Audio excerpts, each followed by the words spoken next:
Jika suatu saat Anda terpaksa harus berdebat di medsos, baik di WhatsApp, di Facebook, ya, atau mungkin di Twitter, menghadapi orang-orang yang bisa bikin Anda emosi, Anda tidak usah galau.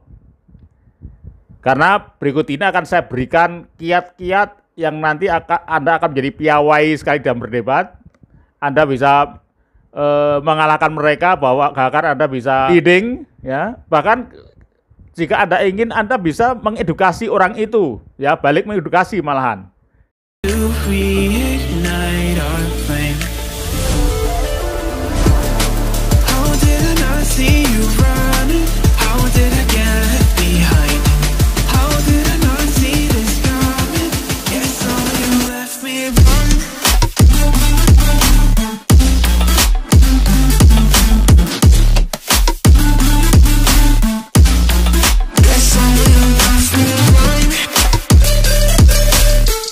Assalamualaikum warahmatullahi wabarakatuh. Ketemu lagi dengan saya, trainer Amir Faisal. Kalau Anda ingin tahu lebih banyak tentang saya, atau Anda ingin mendownload buku-buku bestseller saya di Gramedia, Anda bisa klik di yang ada tanda panah, ya, di sebelah kanan bawah itu. Di situ sudah saya sediakan semua link-linknya. Hari ini kita akan mengambil satu tema yang lain dari yang lain, dan saya kira Anda akan jarang menjumpai tema yang ini, ya. Jadi temanya adalah mengubah debat di medsos jadi edukatif. Teman-teman sekalian, jika suatu saat Anda terpaksa harus berdebat di medsos, baik di WhatsApp, di Facebook, ya, atau mungkin di Twitter, menghadapi orang-orang yang bisa bikin Anda emosi, Anda tidak usah galau. Karena berikut ini akan saya berikan kiat-kiat yang nanti Anda akan menjadi piawai sekali dalam berdebat, leading, ya. Bahkan jika Anda ingin, Anda bisa mengedukasi orang itu, ya, balik mengedukasi malahan. Tapi sebelumnya, bagi Anda yang belum subscribe, ya, mohon like dan subscribe dulu, supaya nanti kalau ada tema-tema yang baru yang lebih menarik, Anda akan mendapatkan beritahuan dari saya.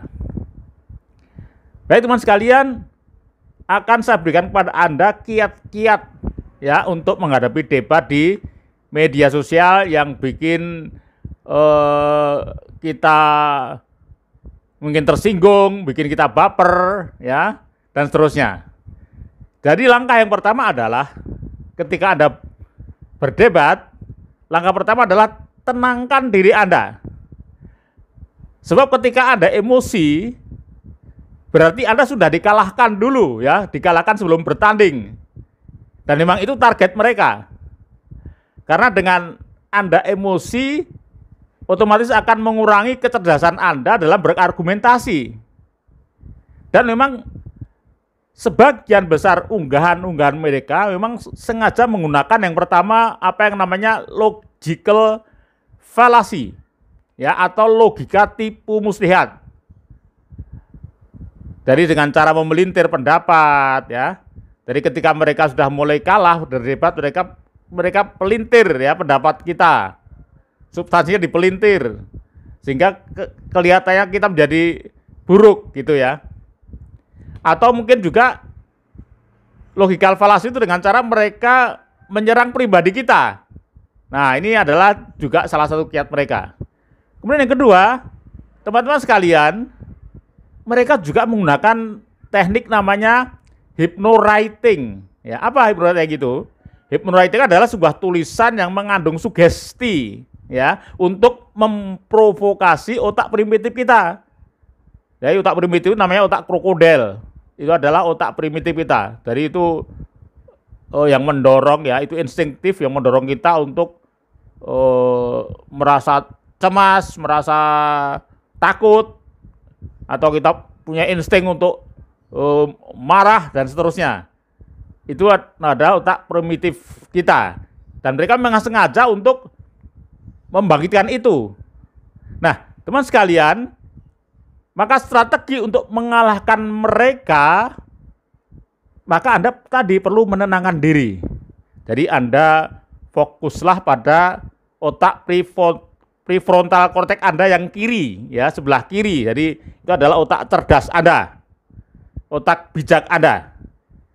Nah, ini kiat yang pertama. Nah, bagi Anda yang sering baperan dan Anda ingin tahu lebih banyak bagaimana treatment-treatment yang sudah saya buat, nanti Anda bisa melihat di platform yang sama dengan ini, tapi yang TOT NLP 9. Jadi ini sekarang ini TOT NLP 14. Ya, TNL 9 itu isinya adalah bagaimana Anda membuat diri Anda menjadi mudah mengontrol diri, mengalahkan, membuat state yang nyaman, ya, seperti itu.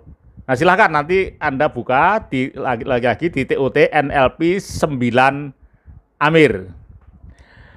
Nah, kemudian kalau state Anda sudah bagus, ya, sudah tenang, sudah nyaman, sudah kaya sumber, sudah bijak, maka baru silahkan Anda buka chat ataupun tweet ataupun komen mereka, ya, baru Anda buka. Dan Anda jangan lupa bahwa komunikasi di media sosial ini baik chatting, komen, kemudian tweet itu adalah termasuk komunikasi tulis. Sehingga Anda punya banyak waktu untuk merespon, ya. Jadi tidak usah buru-buru, ya. Baik, tarik nafas dulu, ya. Kemudian tadi kalau Anda belum terbiasa, Anda bisa praktekkan tadi treatment saya yang ada di TOT NLP 9 tadi. Nah, teman-teman sekalian, kalau Anda sudah yakin, Anda sudah memiliki state yang tenang, Anda sudah bijak, kaya sumber, maka sekarang mulailah Anda baca narasi lawan tadi berulang-ulang, dibaca berulang-ulang. Cari kelemahan-kelemahan logika, argumen, dan data-datanya. Nah, narasi sampah biasanya konstruksi berpikir dan logikanya kacau biasanya. Atau data-datanya juga lemah. Nah, kemudian langkah yang ketiga, ya, gunakan, Anda sendiri sekarang gunakan logika dan konstruksi berpikir yang kuat untuk meruntuhkan logika mereka. Nah, ini ada sebuah buku yang saya rekomendasikan kalau Anda ingin belajar logika, ilmu logika. Ini bukunya judulnya ada Logical Fallacy. Itu cukup bagus, ya. Anda bisa belajar di sana. Nah, contoh logika ini seperti ini. Ini saya berikan contoh, ya. Logika yang tadi saya pelajari dari buku itu, misalnya ini. Kalau berpikir secara logis seperti ini. Jadi berpikir yang logis itu menggunakan premis. Ada namanya premis minor, ada premis mayor, kemudian dibuat konklusi. Nah, contohnya ini. Contohnya misalnya premis minornya adalah buah mangga mengandung vitamin C. Cirinya kulitnya kekuningan. Nah, ini adalah premis minor. Nah, kemudian premis mayornya, semua buah yang warnanya kekuning-kuningan mengandung vitamin C. Maka konklusinya adalah mangga mengandung vitamin C. Nah, ini kalau logika sesat, ini dibalik. Ya, dari dia mengambil generalisasi biasanya. Ya, dibalik, misalnya mereka mengatakan, misalnya ya, buah tadi itu, dia langsung mengeneralisasi bahwa semua buah mengandung vitamin C. Ya, atau semua orang yang tidak dia sukai itu adalah jelek dan sebagainya. Dia mengambil generalisasi dulu. Nah, ini kalau buah tadi ternyata faktanya ada juga buah yang tidak mengandung vitamin C. Ya, seperti misalnya buah almond itu tidak mengandung vitamin C. Buah bintaro itu tidak mengandung vitamin C. Nah, ini contoh logika sesat, ya. Nah, ini ada juga logika sesat yang sering muncul di medsos ini. Ini malah agak berbau sara, ya. Sering banget, bahkan kita lihat ada tokoh-tokoh kita juga sering mengucapkan itu, ya. Nah, contohnya seperti ini. Contohnya misalnya dia menggunakan tadi membalik premis ya, harusnya dari premis minor dulu kan gitu. Baru mayornya baru dikonklusikan. Tidak, tapi mereka generalisasi. Contohnya misalnya, kan ada seorang tokoh mengatakan semua orang dari negara X misalnya itu orangnya wataknya keras. Nah, seperti itu. Ini kan langsung dia pakai premis mayor. Ya. Kemudian si A dari negara X, maka si A keras. Nah, ini adalah logika sesat. Maka Anda bertanyalah pada dia, apakah benar orang dari negara C itu, negara X itu tidak ada yang lemah lembut? Nah, seperti itu contohnya. Nah, ini cara menjawab logika sesat. Ada lagi nih contoh juga logika sesat. Jadi premisnya ini sudah benar ya. Premisnya sudah benar, tetapi konklusinya yang tidak berhubungan. Jadi seperti ini misalnya, dia membuat statement tetangga sebelah dari daerah Q. Nah, ini memang fakta, memang dari daerah Q ya. Tetangga sebelah lagi bertengkar. Ini juga fakta yang benar juga bahwa memang tetangga sebelah lagi bertengkar. Tapi kemudian dia membuat konklusi, orang dari daerah Q suka bertengkar. Nah, ini juga generalisasi yang sesat. Ya, apa betul ada suatu daerah orangnya suka bertengkar semua? Kan daerah itu nggak pernah bekerja kan gitu, tiap hari hanya bertengkar. Padahal bertengkar itu kan suami istri sebabnya banyak kan gitu. Di daerah mana saja, orang dari daerah mana saja biasa pertengkaran suami dengan istri. Nah, ini juga logika sesat.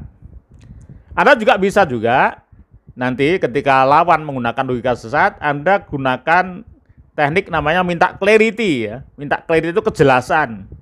Clarity dengan meta model. Ini contoh seperti ini misalnya. Misalnya dari lawan membuat statement si A tidak bisa kerja. Nah, orang sering kan menyebut seorang pejabat itu tidak bisa kerja gitu ya. Nah, maka ini Anda kejar dengan meta model. Tanyakan, bagaimana Anda bisa tahu si A tidak bisa kerja? Nah, ini contoh seperti itu. Atau pertanyaan lain, apakah Anda pernah mempekerjakan dia sehingga berkesimpulan dia tidak bisa kerja? Atau tanyakan juga, berapa kali dia melakukan pekerjaan yang tidak bisa diselesaikan dengan baik? Kan begitu. Nah, kan nanti banyak track record-nya seperti itu, dia mengerjakan ini bagus, proyek ini bagus, proyek ini bagus. Loh, ternyata kok bisa? Nah, berarti tadi kesimpulan bahwa si A tidak bisa kerja itu adalah sebuah logika sesat.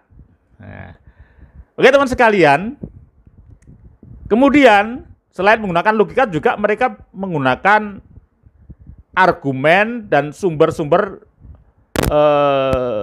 mungkin dari media dan sebagainya. Maka pastikan ketika Anda hendak menyanggah ya, atau mendebat itu, Anda pastikan menggunakan media mainstream ya, misalnya kayak Detik.com, Tempo, Kompas dan sebagainya.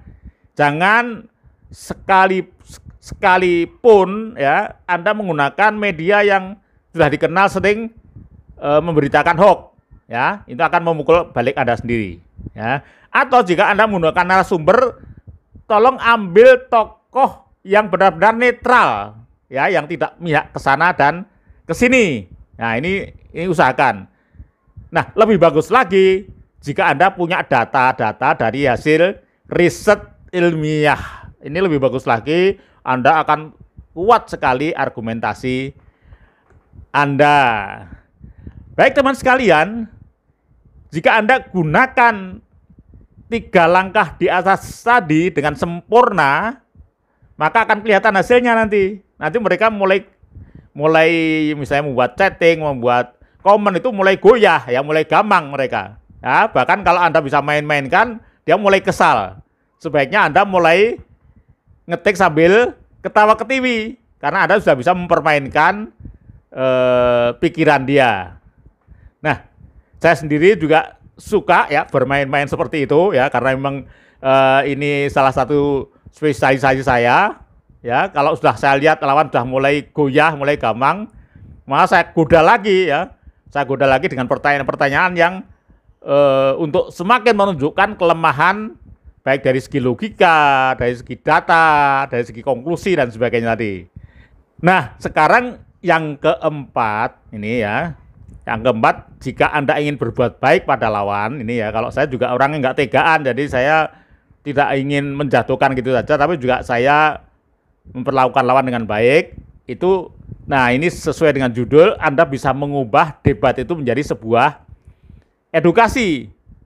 Tapi kalau Anda tidak ingin ya, Anda sekedar ingin debat, menangkan debat saja ya silahkan aja, Anda tinggalkan lawan Anda yang sudah KO tadi. Nah sekarang untuk Anda yang ingin mengedukasi mereka, ada sebuah trik namanya building a rapport ya, yaitu dengan cara passing dan leading. Apa passing dan leading itu? Passing dan leading itu adalah menyelaraskan diri dengan dunia lawan komunikasi kita. Jadi Anda justru mengempati lawan Anda, ya Anda masuk ke dunia mereka. Nah, di mana tadi pada saat Anda berdebat tadi kan paling tidak ada catatan positif dari lawan Anda tadi. Karena hal positif atau dia mengutip dari tokoh yang mereka kagumi dan sebagainya. Nah, maka gunakan hal-hal yang positif itu mengapersepsi mereka. Paham ya? Jadi kita empati mereka, bahkan kita sanjung mereka, tokoh mereka dan sebagainya. Ya. Untuk supaya mereka meneladani tokoh itu, seperti itu, ya. Nanti mereka pertama akan terkejut loh. Ini gimana sih? Ini bukannya marah kok malah mengapresiasi saya kan gitu ya. Dia akan surprise nanti ya. Nah, nanti akan terbangun sebuah keharmonisan ya. Dia akan juga simpati kan. Anda soalnya kan sekarang bersikap positif ya. Dia mungkin juga akan bersikap positif. Nah, pada saat itu silahkan Anda lakukan leading ya. Anda manipulasi tadi. Ya terserah apapun yang ini Anda kontennya, edukasinya terserah Anda ya. Misalnya Anda yang memperbaiki perilaku mereka ya, maka gunakan contoh dari idola mereka sendiri. Nah, kalau misalnya idolanya si A ya, si A itu orangnya adalah bijaksana, berpikir positif ya. Saya kagum dengan mereka. Wah, bagaimana kalau Anda juga bisa berperilaku seperti mereka ya, tokoh-tokoh itu. Nah, contohnya seperti itu. Nah saya sendiri sering itu di Facebook ya, itu akhirnya malah justru setelah itu mereka tanya, ya Pak Amir ini apa punya channel YouTube? Dan saya kasih channel YouTube saya, ya IG-nya apa saya jelaskan. Nah itulah teman sekalian, selamat mencoba, semoga sukses. Sekian, assalamualaikum warahmatullahi wabarakatuh.